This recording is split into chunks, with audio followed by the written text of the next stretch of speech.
3,114,306,567% ROI versus 5,502,284% ROI versus 19,210% ROI. What is this? This is Bitcoin versus Warren Buffett versus the Nasdaq, all since their founding. Bitcoin's founding 2010 or maybe 2009. Warren Buffett's founding 1965 and the Nasdaq's founding 1971. This is inspired by a chart I saw on X the other day where they compared Bitcoin compared to other asset classes and also other ETFs. The next highest performing ETF was actually QQQ, which is Nasdaq 100, which was over 1,000%. And the fact is that, you know, that was the next one after Bitcoin's 3 billion% return.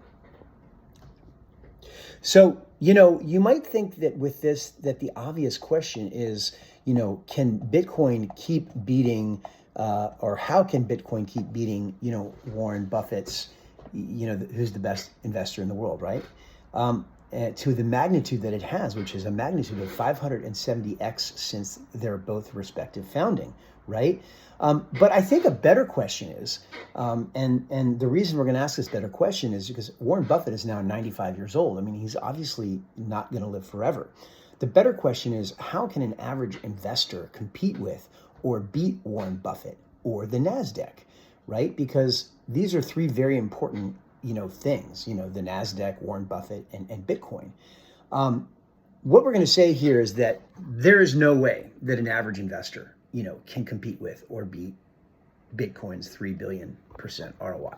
It's just not going to happen. If you have ridden that wave of Bitcoin, congratulations. We don't know if it's going to keep going. Maybe it will, maybe it won't.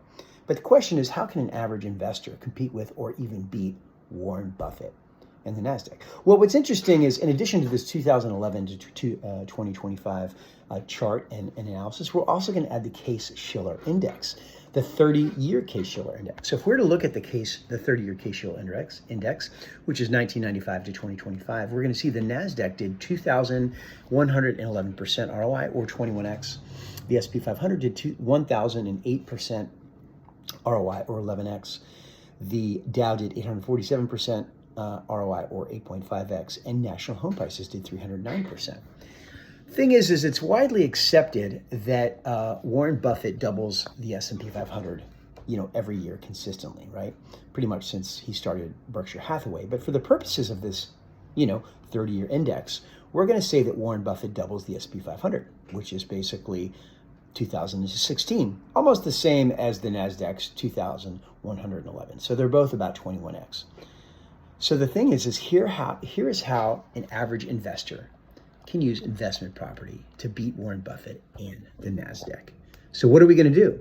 Well, we're going to put 10% down on a property and we're going to convert it to an investment property. How do those numbers look? Well, the way those numbers look, it's a $500,000 property. We're going to put 10% down, which is $50,000. After 30 years, that $50,000 or that $500,000 property is going to become a $1.545 million property. 30-year mortgage is paid off. That $50,000 became $1.545 million. That, my friends, is a 3,090% ROI on our cash invested. 30-year performance comparison. Both Buffett and the Nasdaq do 21x. The Case-Shiller Home Price Index of 309% ROI, March of 1995 to March of 2025. That, my friends, is a 3,090% return. Even Warren Buffett's impressive 2016% ROI for the same time period is beat by leveraged real estate's 3,090% ROI. But here's the kicker. We actually get even more benefits because this 3,090% is only appreciation.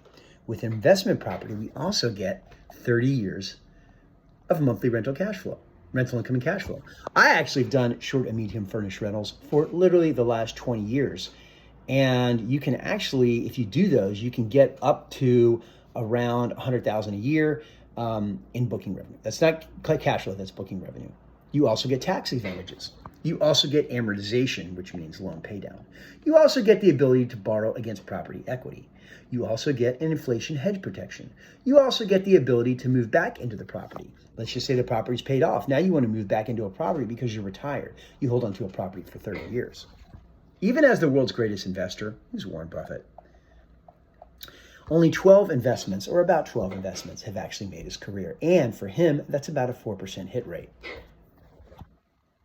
The reality is that if we go and do investment property, we're going to have a much higher hit rate than 4%.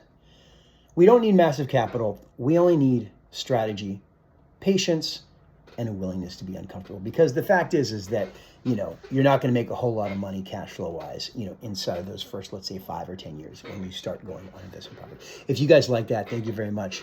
Check out my caption for more information.